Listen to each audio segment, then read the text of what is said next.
I know you're all grieving in a big way for your pilot and every one of your passengers that was lost. We care for others. We care for you.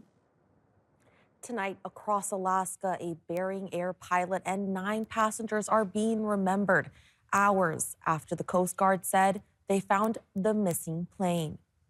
A very difficult night for Alaskans as communities started to come together to mourn the 10 lost on the Bering Air flight from Unalakleet that never made it to Nome.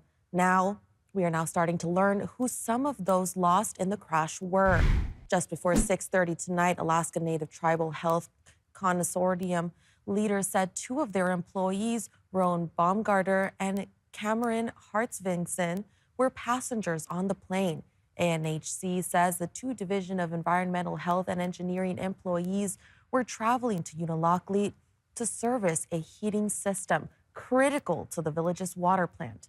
Leaders remembered Baumgarter and Hartvington as passionate, committed to the mission of helping people across Alaska who lost their lives serving others. None of the other 7 passengers or the Bering Air pilot have been identified. 3 bodies have been recovered. The Coast Guard says the 7 others are likely on the plane, but the conditions have made it too hard to access it. With that context tonight, across the communities all these lives touched, there is collective grieving. Olivia Nordyke updates us as she also has the latest on the investigation. Olivia? The head of the NTSB is now expected to arrive in the state tomorrow. As community members in Nome learned that tonight, their mayor remembered all of the lives lost. While we can't turn back time, please give us all the needed strength to use each moment we have in the future very wisely.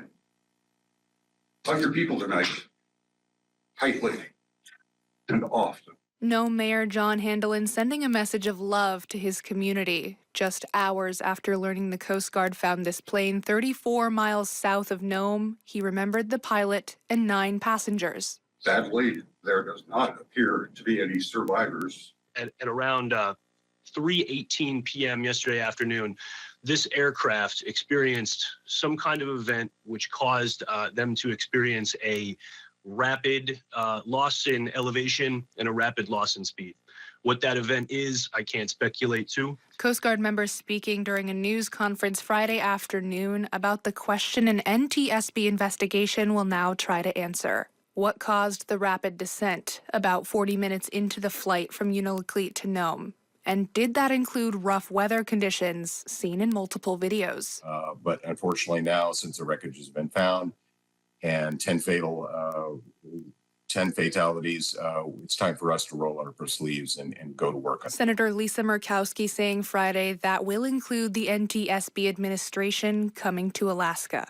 I've been in contact with the head of the NTSB. She is on her way to Alaska in the morning. I've been in contact with the Secretary of Transportation, and he has assured me that as he begins his tenure, he's going to be looking to make sure that we have the resources as a state to do as best we can when it comes to the safety of those who are flying across our skies.